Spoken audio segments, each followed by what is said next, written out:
Not at home.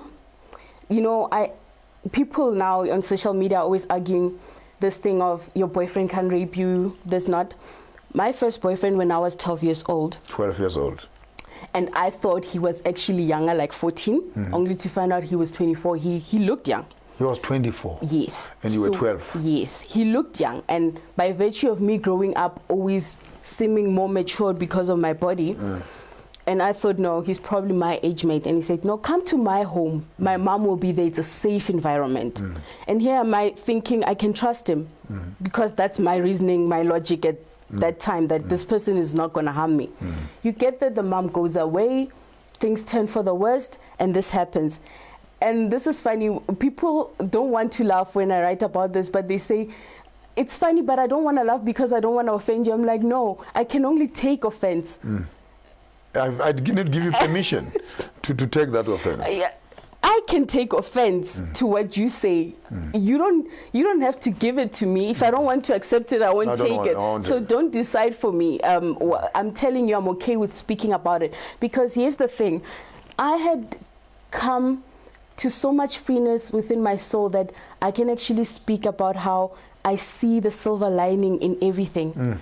And everybody says, but that's impossible. Rape is a bad thing. It's a horrible thing. I'm like, yes, it is. Trust me. Most things in life are horrible. But it will sharpen your decision making and assist you if you're willing to learn. To smell a rat from miles away, from afar. And at 15 again? And at 15 again. But see, with this 12-year-old one, he would control me mentally, call me at home, bunk school. And people don't understand what mental control does. Maybe that's why now I'm very apprehensive when it comes to trying to be boxed. Because first form of abuse. Yes. Is you want to capture my... You want to capture my mind that much that I must think according to what you want. You learned that early. I learned that very early. Because that's what, when life happens at you, when people impose on you, on yourself. And they own you. No, they not only try to instill things within you, they do own you, right? So he would say, do this. And then here's my 12-year-old logic, maybe I should. I don't know what, the fear as well, the factors of fear and everything that plays in. And he would do this to music of Tupac repeatedly. Entire greatest hits of Tupac, and it would play over and over. And when my mind shut down from the reality of what was happening, I would listen to Tupac. So the thing that came out of that is that I became a huge Tupac fan, which is not a bad thing because his music is great. But there was this certain song, Brenda Had a Baby, that I didn't understand then. I didn't quite get the lyrics, like what's with this song?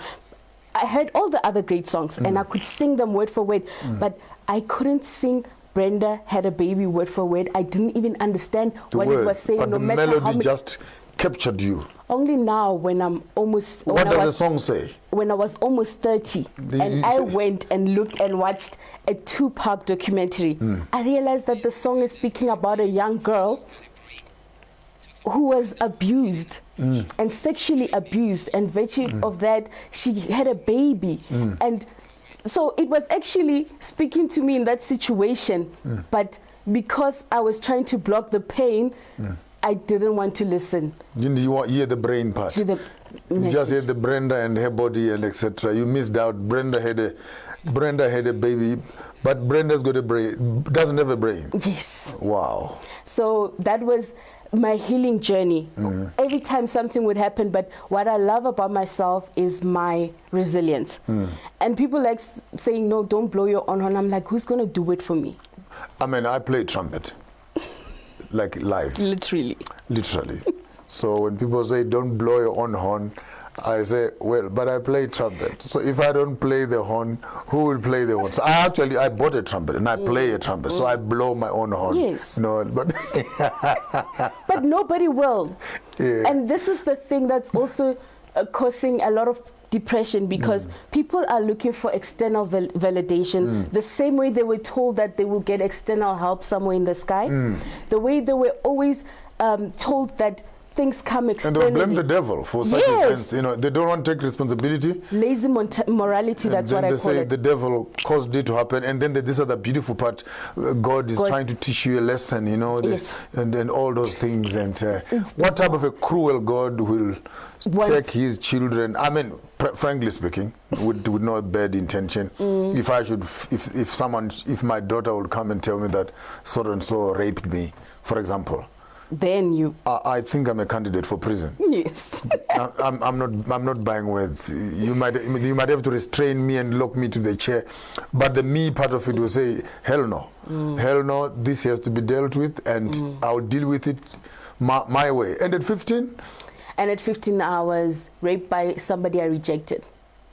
So I had moved to Kalinin from Mokopane. I was born in Mokopane, grew up there until I was 11. Then Kalinin, that's where my parents worked. And during holidays, I'd go back home. And I grew up a tomboy. So all my friends are guys. And I would dress like a guy. I'd have my Chuck Taylors, my tracksuits and whatnot. This guy, I don't even know him. I haven't been home in a while. Makes a move on me and I say no. not my type. Try next door. In his mind, probably he can't take rejection. I don't know what his reasoning was. He thinks, okay, no, I'm going to get her. And later that night, when the guys, and we were sitting in front of opposite my home. So I'm thinking, I'm free, I'm safe. We do this all the time. We grew up doing this. We would now go in a group and next street, drop off, come back home, you know. But on that day, I was like, no, you guys go. I'm just going to go half street and go back. Only to find out that he hid himself behind a danger box. He hid himself behind a danger box. And when I was going to my home's gate, he popped up with a butcher knife. And people don't believe these things because I'm sure when you haven't experienced something, especially, Yeah, it's outside of you. You it's cannot outside relate. of you. You cannot really comprehend it. And here's the butcher knife. And if you scream, I'm going to... And I tried screaming, and he really tried to... Press it on your neck. And I'm thinking, no, this is not happening again. You remember in culture, they always say, no, you need a cleansing. If this thing happens the first time, you need to be cleansed so that it wouldn't happen the second time. That's the belief system. Doesn't mean it's right. So now he comes up to me and he even says the words, I would even go to jail for you. If I want you, I want you. Wow. I'm thinking, okay, I'm blank now. And he walks me to another street that had this tent that these churches would be held. Bazalwane. Because it's a suburb. So there's this space, this ground that doesn't have any buildings. So now they put a tent there. He took me, it's like 3 or 4 streets away. With a knife on your neck. With a butcher knife, not just a knife that even had a purse, you know. Those pangas. Those. And here am I, I'm shutting down mentally. And he's saying all these things, I'm in and out of consciousness, I'm grasping some things and I'm not others, like... Life is at stake. Yes. Please use a condom. You don't get to choose for me to use a condom. I'm in control here. And then he lays me on the stage. On the pastor stage. Yes. He lays me on the stage and proceeds. But obviously with everything that was happening, I wasn't going to be observant in that mind, in that frame of mind. Only to find out that there was a van parked inside of the tent. A van. A van, a car, an entire car that belonged to the pastor. The pastor was sleeping inside the van. The pastor had actually witnessed everything but was still trying to observe if these are 2 lovers who are just being naughty. Or it's a rape. Or is what's happening. Yeah. And when he saw the knife, that's when it clicked to him that there's no way that this is mutual consent. And then he flicked his lights. This guy gets scared, dresses up and runs. Before that... Leaves you in the church. Before that, and this is why I say, with friends like these, why would you need enemies? There's this guy I grew up with. He's a brother to a friend that I grew up with. So I saw him as a brother. He comes into the tent while this friend of his is doing this to me, and he says, can I be next? Hold it right there. When you come back after the break, let us pick up some pieces of this story and how this could happen to a beautiful young lady here, and yet she has managed to put her life together. People go through this once and they break apart. She has 3 experiences that she will share with us, and then I think towards the end of the show she will tell us how she has packaged all this into a Powerball that is allowing her to catapult herself into the future. And looking back, she can only learn from her experiences, gather new heights and new altitude with a better attitude. Stay with us. We'll be back with you right after the break.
Welcome back. We are sitting with Sister Landelile Setati, and Puti, as the father would call her, sharing with us a moving life story, how she has survived rape, and now she has moved into the field of psychology. Let's just capture the last part of her life story, and then we'll move over into her professional space where she is now functioning. And this friend of the friend who is doing the rape, and of course I won't ask much about the pastor who flicks lights. And no, actually, the pastor in this instance was very good. Okay. Because he managed to intercept. Okay. And then they both ran away, because now this one was now sitting beside me thinking it's a party. Oh, so this one actually was that's following his also. Longage. Yes, that's his logic, that no, can I be next? Because that's the logic that people have when they impose themselves on you. They think that it's okay to do so. So the pastor... So both ran away. Yeah, runs after them, but obviously they are fast, they get away. When he gets back and he's trying, looking away, get dressed, do this, I'm taking you to the police station. Here's how you know that there is no such thing as a good justice system, as long as this political system doesn't realize that truth and reality is real. We're not living in some fictional era of money and cars. We're living in real life where people do bad things to people, and we need to sort out those social ills before we move on to other things. Secondary victimization. At the police station. Police station.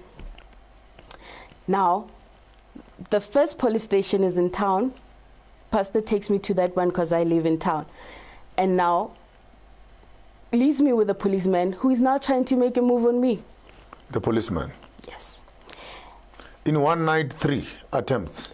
Yeah, I'm just thinking, is this a joke? Am I being punked? Where are the hidden cameras? And they say, no, we can't help her here. Take me to the one Kokas. If I don't shoot those people that day, I'll never shoot anyone. Because you get there and they want to treat you as the perpetrator. We knew it. It's the weekend. They're drunk. I don't even consume alcohol. I don't even drink alcohol. They are drunk. They've been partying and now they're going to cry rape. And these things happen because that's why society believes these things. That's why society believes that... The stereotypes. Yeah. Yes. They think that rape has to be a stranger or something brutal. In South Africa, rape is only taken serious if you have Scratches. or you're almost dead or you're dead. Then it's rape. Wow. So the case just fizzles out. Yeah, and then they say to me, no, we know what happens during weekends. And I say to them, if you don't want to help me, I'll just go home. And yeah, so the next day the pastor found the butcher knife, the beer bottle, the cap, all the evidence. Brought it back again? Brought it back. To assist with the case? Brought the evidence to another set of thieves. Because I was a minor, I couldn't go onto the box in the courtroom. But the boys were you, because you knew them, you identified them? Yes, actually, the very same one who was like, can I be next, outed him as the cousin of somebody who went to school, the same class with my sister someday, and some other time. And then, funny enough, my parents now tracked the home of that boy, because remember, culture now has these things of let's solve things in a family aspect. My mom knew the family of the cousin, so they gave them directions to the home. Went to the home and the mom said, yes, he came here trembling, saying he did something and he wants to flee. And my mom said, but okay, so why didn't you guys take him to the police station so that he can actually be, you know, held accountable for what he has done? You cannot run away. When you're behind the bars, at least, you cannot flee through the walls. So, and then, fine, then the case goes on. And then we've got all these eyewitnesses leading up to the night's events and everything. I remember that day Pirates and Chiefs was playing and I'm a Pirates fan. And went through the case. I had to come from Pretoria every time to go to Mokopane for the case. Draining. Emotionally, physically, I'm at school as well. And everything else. I'm at school as well. No, the thing about government is that it likes to throw money at the problem, because they will compensate you for your traveling costs. But they cannot compensate you for the injustice that they do to so many people. Because all this evidence, an eyewitness, the pastor is an eyewitness, a credible eyewitness. Not just an eyewitness. Not just an eyewitness. The physical evidence that has his fingerprints and everything. On the knife. I don't even know what Plus your testimony. I don't know what happened to that case till today. And then the lawyer who's supposed to assist me with the teddy bear is now trying to get me to come to his flat, probably now to... A lawyer also? I mean, if I wanted to choose to be a lesbian, I would.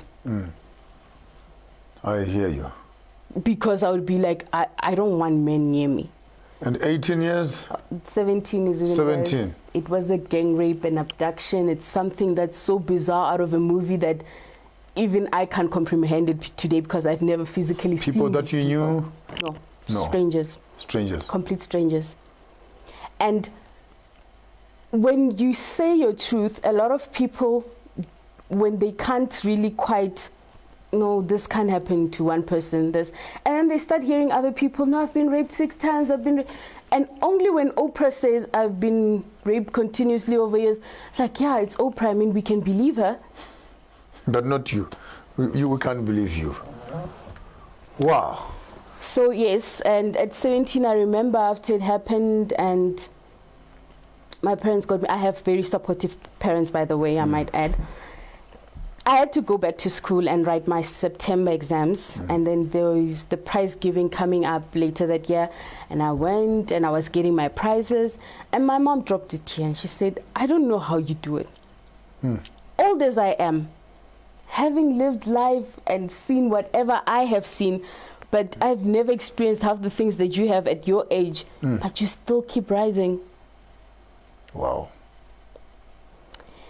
And then so, like you said, a lot of people today are in prostitution, are alcoholics, are drug addicts, because they can't deal with the trauma. Trying to drown the pain. Trying to drown. And sorrows can swim.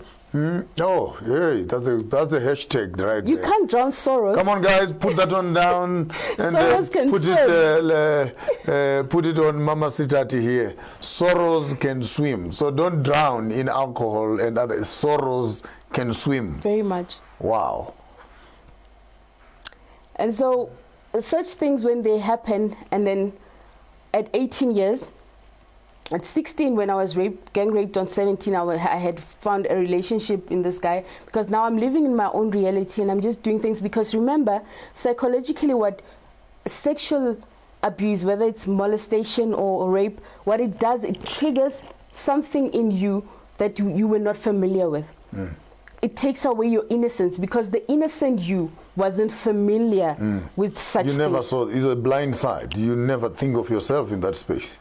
Now you start, you have to deal with it. Now I have to deal with when this. you look at people, you have some shades on. Not only that, even the sexual evocation that it has, because now here you are, you're a virgin, you know nothing, and then somebody triggers something within you that, okay, cannot deal with. Right now, I don't think my mental capacity is at a level where it can deal with such things. And then you get a lot of people today who are prostitutes and they're addicted to drugs, and you ask yourself, did they just drink their lives into this? There's so many aspects. Layers. Layers and layers to people. That's why I say, stop studying people, you will not graduate. You can't even graduate from your own self. For yourself. Knowing yourself. And now you want to study another person? That's why I say psychology is just facilitating a process where somebody is just in an environment where you are like, it's okay to be yourself. It's okay to speak your truth. We have 10 minutes to go. Take us through now the wrap up these experiences. Okay. The 12, 15, 16, and the 18 experience, and how they've molded you to become what you are. Then the 10-year abusive relationship, having a baby in matric, he's autistic, I'm diagnosed with many things, because they'd be like, no, she's bipolar, no, she's not bipolar, no, she's major depression, no, she's not major depression, she has had problems, you know?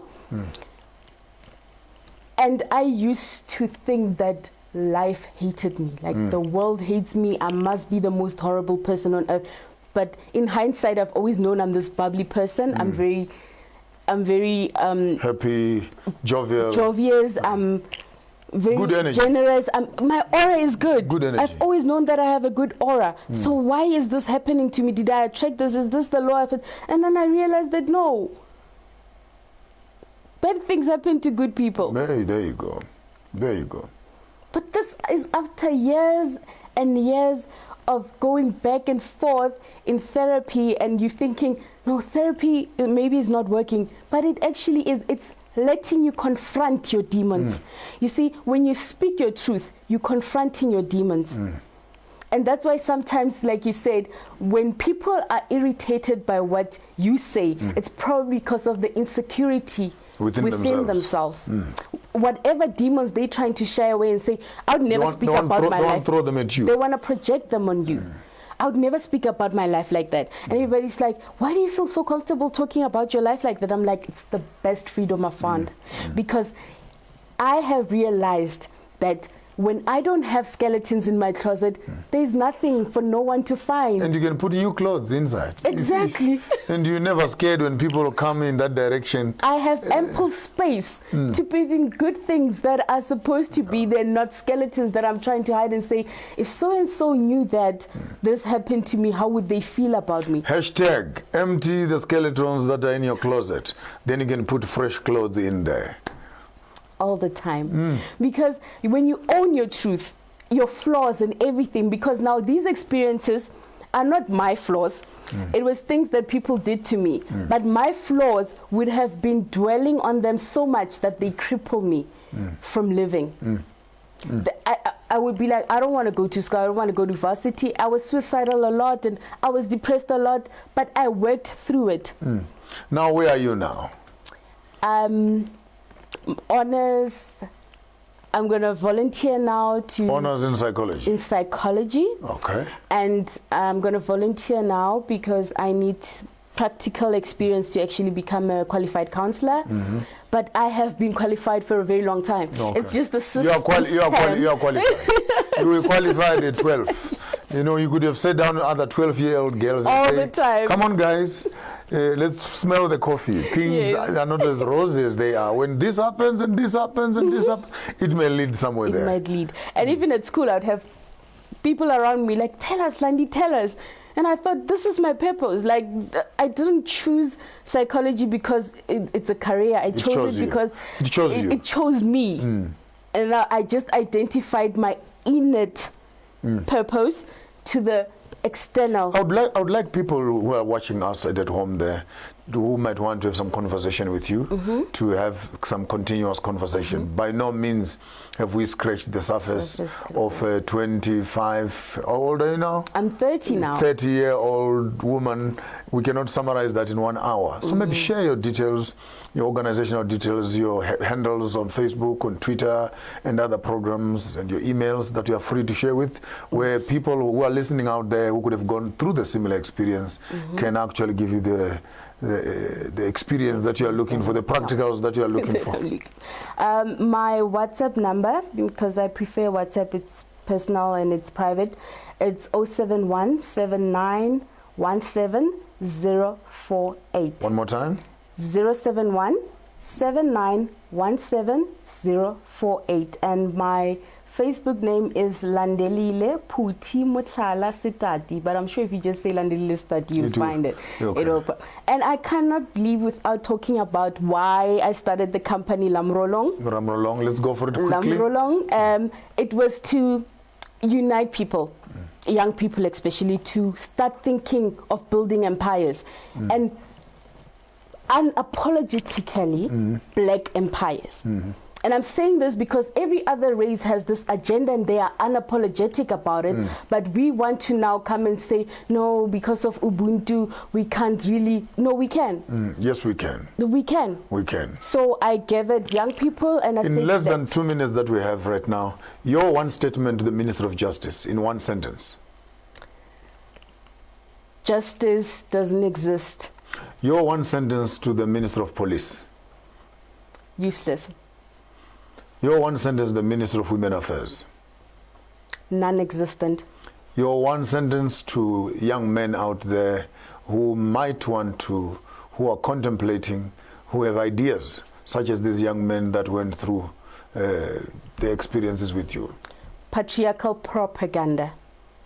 Your advice to the young girls out there who think life is a bed of roses and they're free to drink and they don't know where they are and they hope that life is, the naive ones. The naive ones. What's your statement to them?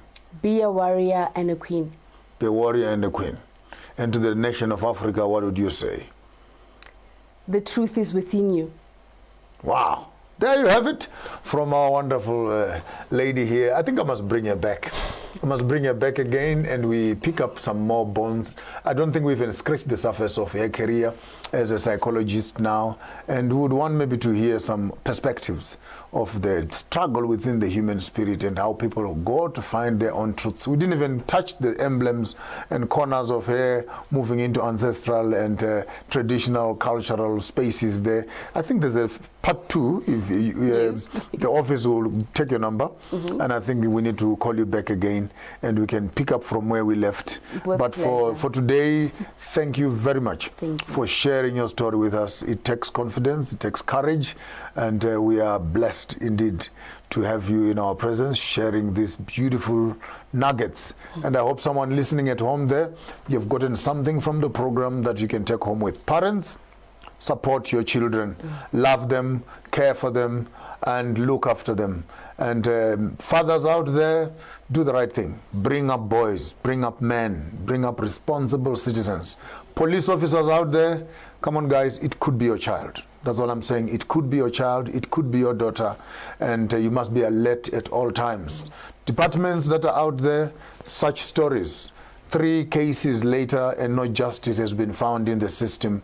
And when you hear a young, beautiful woman like this saying there's no justice, and you are there sitting as a minister of justice, you must be getting worried and wondering exactly what the hell are you doing in that office. From me, your host, Maponga J Marara, ugaramashamba huda chirira na vana vevanji, makumbe mwana mwisende weshano, tisu wanabo kuchirira na chirira na vana vevanji.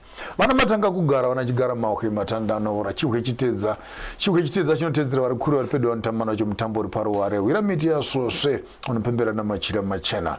Until we see you again, don't do what I wouldn't do. But if you decide to do it better.